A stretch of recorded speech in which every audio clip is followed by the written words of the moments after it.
자유를 보는 각도, 자유각입니다. 오늘은 세 가지 이슈를 짚습니다. 세금으론 집값 안 잡는다던 약속이 14개월 만에 증세로 돌아선 문제, 검찰의 손발을 자른 여당의 야당이 청와대 앞으로 나선 상황, 우방의 드론을 겨눌 뻔한 군의 책임이 군단장 직무배제로 끝난 일, 먼저 부동산 이야기부터 열겠습니다.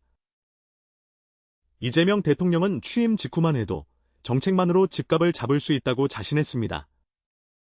지난 1월엔 세제 활용을 깊이 고려하지 않는다고 했고 3월엔 세금을 핵폭탄에 빗대며 최후의 수단이라 선을 그었습니다.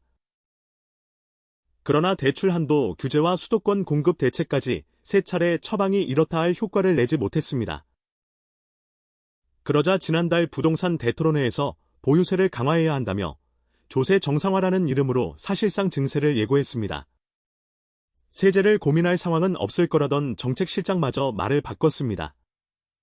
국민의힘은 이를 조세 강탈이라 비판했습니다. 결국 문제인식 증세로 되돌아온 셈입니다. 부동산 정책의 실패를 인정하는 대신 그 청구서를 국민의 세금으로 메우려는 것은 아닌지. 약속은 14개월을 버티지 못했습니다. 검찰의 보안 수사권을 없애는 형사소송법 개정안이 국회를 통과했습니다. 여당은 이것이 노무현 정신이라고 내세웠지만 국민의힘 지도부는 곧장 청와대 앞으로 향했습니다. 유승민 전 의원은 물었습니다. 검찰 손발을 잘라 경찰이 수사를 독점하는 나라, 중국 공안 같은 경찰공화국을 만드는 게 정말 노무현 정신이냐고. 노무현 전 대통령의 사위 곽상원 의원조차 그분은 경찰 권력의 독주도 분명히 경계했다고 밝혔습니다. 국민의힘은 청와대 앞 최고위에서 이재명 대통령에게 거부권 행사를 촉구했습니다. 거부하면 탄핵 요구가 더 거세질 것이라는 경고도 나왔습니다. 한 여론조사에서 거부권 찬성은 59.6%에 달했습니다. 무엇보다 부산 돌려차기 피해자가 나섰습니다. 법안을 노무현 묘역에 바친 여당 의원을 향해 지옥에나 가시라고 절규했습니다. 검찰의 보안 수사가 없었다면 자신의 사건은 그대로 묻혔을 것이라는 겁니다. 권력을 견제하겠다던 명분이 정작 힘없는 피해자의 마지막 방패를 걷어냈습니다. 죽은 이의 이름을 빌려 산 자의 재판을 지우려는 그 자리에 노무현 정신은 없습니다.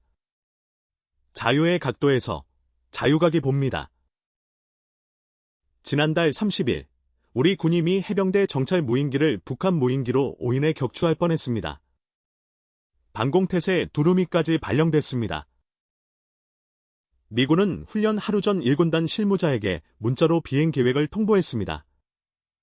고도가 적힌 공문까지 첨부됐지만 실무자는 제한 없다고 답하고도 상급부대엔 보고하지 않았습니다. 미군은 알렸다. 한국군은 몰랐다. 서로 절차를 탓하지만 소통 오류는 올해만 벌써 세 번째입니다. 지난 2월서에 상공 미중 전투기 대치도 같은 구조였습니다.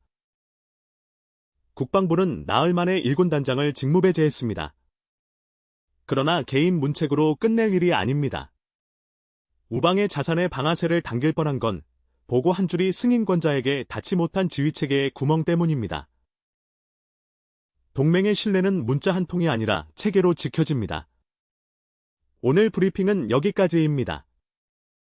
자유를 보는 각도, 자유각과 함께 구독으로 함께해 주십시오.